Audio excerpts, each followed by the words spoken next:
a great day for me, it's a great day for my family, my friends, and it's a great day for Alabama. And today I've announced that I'm going to be a candidate for governor in 2010.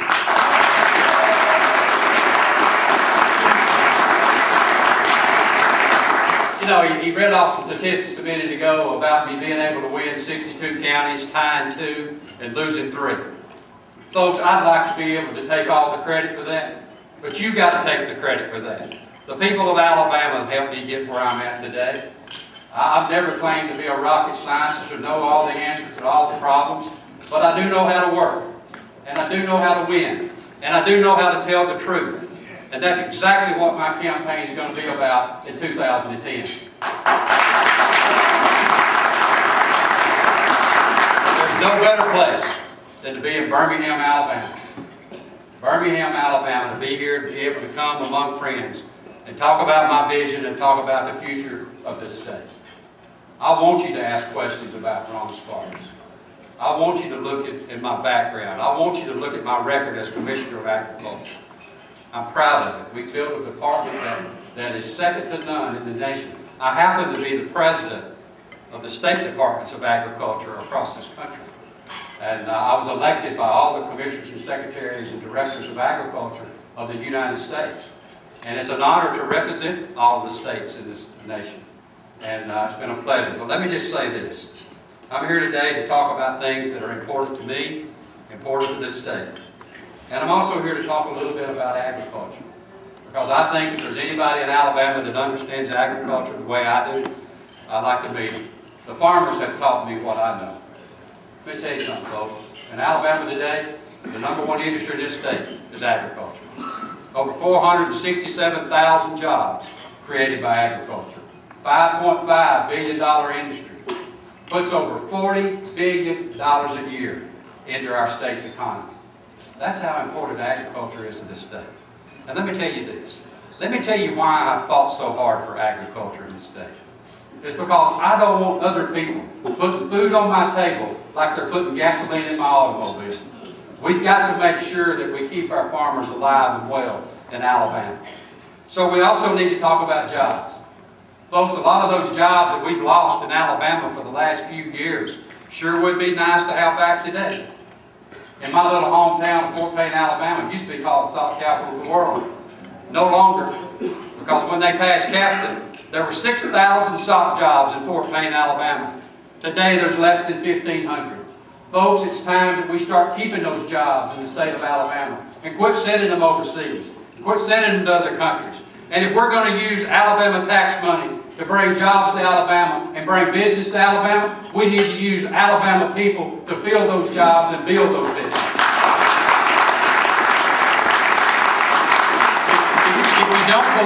If you don't believe that we're shipping and resourcing all of our jobs out of this country, reach into your pocket, bring out your credit card, dial the 1-800 number on the back, and you're going to get somebody in another country. Folks, I don't know about you, but if I've got a problem with my credit card, I don't want to talk to somebody in another country. I want to talk to somebody in America. We need to quit shipping our jobs overseas. Education. You and I both know that every child in Alabama is not afforded the same education across the state. We need to make sure that that happens. And we need to make sure that we give our teachers the resources to make that happen. I'm putting together a study now in schools that have done very well. And we're trying to find out exactly what they're doing so that we can apply them to other parts of the state.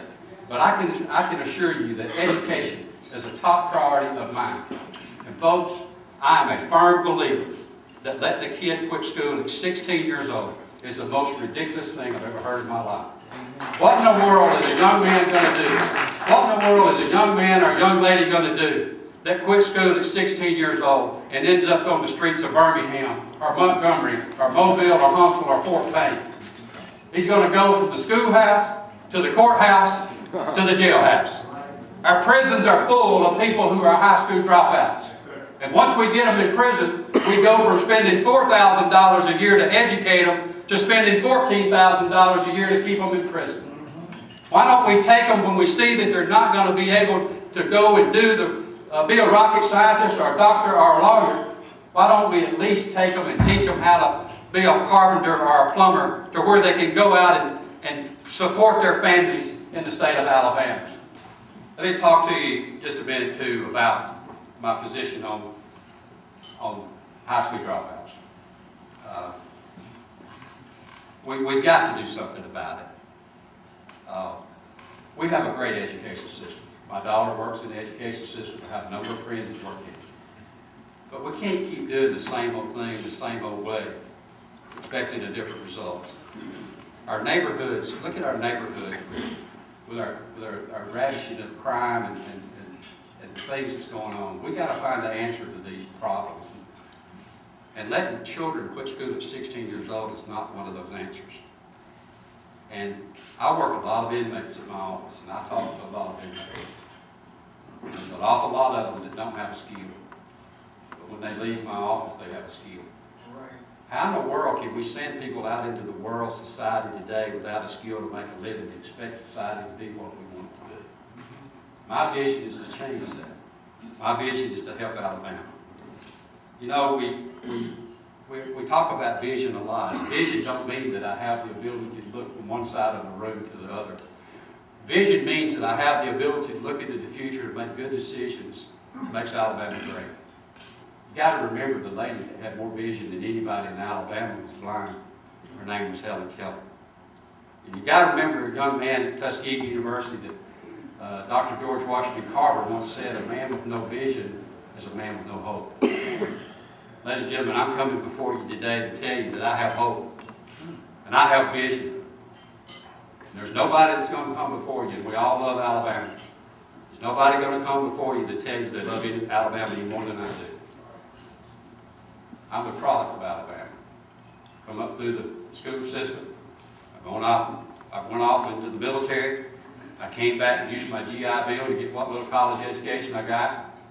I know how to work hard. Started working in the sock mill. I appreciate work. I appreciate business. And I appreciate people. And I love working for people. And I think my time at the Department of Agriculture proves that. Very proud of our record. But I wouldn't have been able to do that without you. I'm just telling you that if you get on this train and you follow me, we're going to make Alabama a better place to live. I want to thank you.